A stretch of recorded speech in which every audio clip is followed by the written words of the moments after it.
మన గుంతకల్ న్యూస్ ని లైక్ చేయండి, షేర్ చేయండి, సబ్స్క్రైబ్ చేయండి. మన గుంతకల్ న్యూస్ లో లైక్ చేయండి, సబ్స్క్రైబ్ చేయండి అండ్ షేర్ చేయండి. థాంక్యూ.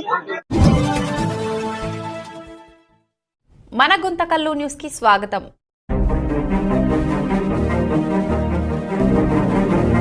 ఇక్కడికి వెళితే పచ్చదనం స్వాగతం పలుకుతుంది. రంగురంగుల పూల మొక్కలు ఆప్యాయంగా పలకరిస్తాయి. అక్కడి వాతావరణం మనసును పులకరింపచేస్తుంది.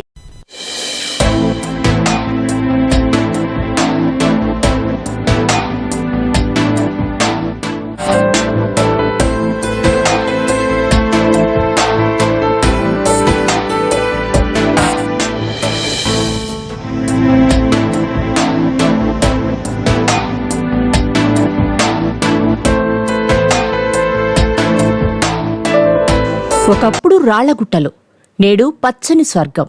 గుంతకల్ అగ్నిమాపక కార్యాలయం ఇప్పుడు అందరికీ ఆదర్శంగా నిలుస్తోంది. అనంతపురం జిల్లా గుంతకల్ పట్టణంలోని అగ్నిమాపక కార్యాలయం ఇప్పుడది కేవలం కార్యాలయం కాదు, ఉపకృతి వనం. ఒకప్పుడు ఈ స్థలం పూర్తిగా నిర్జీవంగా ఉండేది. రాళ్లతో గుట్టలుగా నిర్లక్ష్యంగా కనిపించేది. కాని అశ్వత అనే అధికారి వచ్చాక కథ మొత్తం మారిపోయింది. పనిచేసే చోట కూడా ప్రకృతి ఉండాలి అన్న ఆలోచనతో ఉన్నతాధికారుల ప్రోత్సాహం తీసుకుని సిబ్బందితో కలిసి వందలాది మొక్కలు నాటించారు. ఇప్పుడక్కడ అడుగు పెడితే పచ్చని చెట్లు, రంగురంగుల పూలు మనసును హత్తుకుంటాయి. ప్రశాంతమైన వాతావరణం ప్రతి ఒక్కరిని ఆకట్టుకుంటోంది. సిబ్బంది ఆరోగ్యాన్ని దృష్టిలో ఉంచుకుని సింగిల్ బార్, డబుల్ బార్ వంటి వ్యాయామ పరికరాలు ఏర్పాటు చేశారు. చెట్ల నీడలో కూర్చుని భోజనం చేసేందుకు బండలతో అందమైన డైనింగ్ టేబుల్ నిర్మించారు. అంతేకాదు, ఉయ్యాలలో ఊగుతూ కాసేపు విశ్రాంతి తీసుకునేలా ప్రత్యేక సదుపాయాలు కల్పించారు. సిబ్బంది మాటల్లో, ఇది ఆఫీస్ కాదు, ఒక పార్కులా ఉంది. ఇక్కడ పనిచేయడం ఆనందంగా మారింది అని సంతోషంగా చెప్తున్నారు. ప్రతి ప్రభుత్వ కార్యాలయం ఇలా ఉంటే ఎంత బాగుంటుందో. ఒక అధికారి సంకల్పం కార్యాలయాన్ని మార్చింది. నిర్జీవ స్థలం పచ్చని వనంగా మారింది. ఉద్యోగులకు ఆరోగ్యం, ప్రశాంతత వాతావరణం. ప్రకృతితో పనిచేయడం వల్ల ఉత్సాహం పెరిగింది. ఇతర ప్రభుత్వ కార్యాలయాలకు ఆదర్శంగా నిలిచింది. ఒక మంచి ఆలోచన ఉంటే మార్పు తప్పదు. పచ్చదనం పెంచితే మనసులు పులకరిస్తాయి. ప్రతి కార్యాలయం ఇలా మారితే దేశం పచ్చగా మారుతుంది. గుంతకల్లు అగ్నిమాపక కార్యాలయం చూపించిన ఈ మార్గం ప్రతి ప్రభుత్వ కార్యాలయం అనుసరించాల్సిన ఆదర్శం.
ముఖ్యంగా ఫైర్ స్టేషన్లో వివిధ రకాలైన మొక్కలను రాతి పొరల మధ్య డిజైన్ చేసుకుంటూ నాటడం జరిగినది. ఇక్కడ ఉన్నటువంటి చెట్లు ఆహ్లాదకర వాతావరణాన్ని అందజేస్తున్నాయి. ముఖ్యంగా మాకు మార్నింగ్ టైంలో వాకింగ్ ట్రాక్, రన్నింగ్ చేయడానికి అవకాశం ఉన్నది. ఇక్కడ ఈ వాతావరణంలో చాలా వరకు మంచి ఆక్సిజన్ను అందించి గుంతకల్ పట్టణంలో కూడా ఇంత మంచి వాతావరణము అందజేస్తున్నాయి. ఇక్కడ రాళ్లను తొలగించడానికి చాలా ఖర్చుతో కూడుకున్నది. ఉన్న రాళ్ళనే మేము డిజైన్ చేసుకుంటూ చిన్న చిన్న మొక్కలను నాటుకోవడం జరిగినది. ఈ మొక్కలు ఆ, మనము ఏదైనా యాక్టివిటీ చేసుకొని ఇక్కడ ఆ,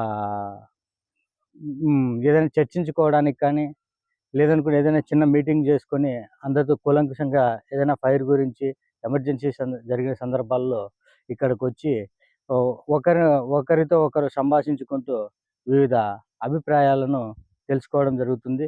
ఇంకా ఎఫెక్టివ్గా ఏ విధంగా ఫైర్ ఫైటింగ్ చేయాలా, రెస్క్యూ చేయాలా, ఆ తర్వాత ఇంకా ఇంకా ఏమైనా మాలో లోటుపాట్లు ఏవైనా ఉంటే వాటిని సరి చేసుకోవడానికే ఈ వాతావరణంలో వచ్చి చేసుకోవడం జరిగినది. ముఖ్యంగా ఇక్కడ స్ప్రింక్లర్ టైప్లో నీటిని వెదజల్లుతూ ఈ రాతి పొరల మధ్య డిజైన్ చేసుకోవడం అయినది. ప్రకృతిలో ఉన్నటువంటి రాళ్లను ఏమాత్రం తొలగించుకోకుండా ఈ చెట్లను పూల మొక్కలను నాటుకోవడం జరిగినది. ఈ ముఖ్య ఉద్దేశం ఈ పూల మొక్కల మధ్యలో ఆకులను అదే విధంగా పెట్టడం. ఈ సమ్మర్ కాబట్టి ఎక్కువ మొత్తంలో నీటిని డ్రై అయ్యే అవకాశం ఉంది కాబట్టి ఆ డ్రై కాకోకుండా ఉండి నీటిని ఎక్కువ రోజులు నిల్వ ఉంచుకునేటట్ల అవకాశం ఉంది కాబట్టి ఈ రెండు పిల్లల మధ్య బార్డర్ మధ్య మేము ఆకులను అదే విధంగా ఉంచడం జరిగినది. దీనివల్ల ముఖ్య ఉద్దేశము ఎండాకాలంలో తక్కువ నీటితోనే ఈ ఈ మొక్కలను కాపాడుకోవచ్చు. ముఖ్యంగా కడప జిల్లాలో వేపుగా పెరిగే చెట్లు, ఫారెస్ట్ పెరిగే చెట్లు ఇది రెడ్ శాండిల్. గుంతకల్లు పట్టణంలో ఫైర్ స్టేషన్లో సుమారు 10 సంవత్సరాల నుంచి ఈ మొక్క వేపుగా పెరిగినది. ఈ చెట్టును 10 సంవత్సరాల నుంచి కాపాడుకుంటూ రావడం జరుగుతుంది. ఇది టేకు చెట్టు. సుమారు 2 సంవత్సరాల నుంచి ఇక్కడ సంరక్షణ చేసుకుంటూ వేపుగా పెరిగినది. గోరింటాకు చెట్టు, మునగ చెట్లు, టెంకాయ చెట్లు గుంతకల్లో రోటరీ క్లబ్ అనుబంధ సంస్థ అయినటువంటి వారి సహాయంతో ఈ చెట్లను నాటి సంరక్షించడం జరుగుతున్నది. అలాగే ఇక్కడ మామిడి, నేరేడు, సీతాఫలము ఇలాంటి ఫల చెట్లు కూడా గుంతకల్లు అగ్నిమాపక కేంద్రం నందు వేపుగా పెరిగి ఉన్నాయి. ఇది సీతాఫలం చెట్టు. సుమారు ఒక సంవత్సరంలోనే కాయలు కావడం జరుగుతున్నది. అలాగే ఇక్కడ మామిడి, జామ, నేరేడు చెట్లు కూడా ఉన్నాయి. ఉసిరి చెట్లు ఇక్కడ సుమారు ఒక సంవత్సరంలోనే ఈ చెట్టు కావడం జరిగినది. చిన్న మొక్కలు నాటడం జరిగినది. ఒక సంవత్సరంలోనే ఈ విధంగా పెరగడం జరిగినది. ఈ నేల రాతి నేల కాబట్టి ఎక్కువ శాతము ఎడారి మొక్కలే పెరిగే అవకాశం ఉన్నది. అందువలన ఇక్కడ మనకు అందుబాటులో ఉన్నటువంటి సీతాఫలము, ఉసిరి, నేరేడు చెట్లు ఇక్కడ నాటడం జరిగినది. ఇక్కడ మేము వచ్చిన మొదటి 3 years బ్యాక్ ఏ చెట్టు వేసినా కూడా వచ్చేటివి కాదు. ఎందుకంటే నీటి సదుపాయం లేకపోయేది. నీటి సదుపాయం చేసుకోవడం వల్ల మొక్కలు వేపుగా పెరుగుతున్నాయి. అలాగే ఇక్కడ నేల గరుసు రాతి నేలలు కాబట్టి ఎడారి మొక్కలు అయితే బాగా పెరుగుతాయని ఉద్దేశంతో ఈ చెట్లను నాటి సంరక్షించడం జరుగుతున్నది.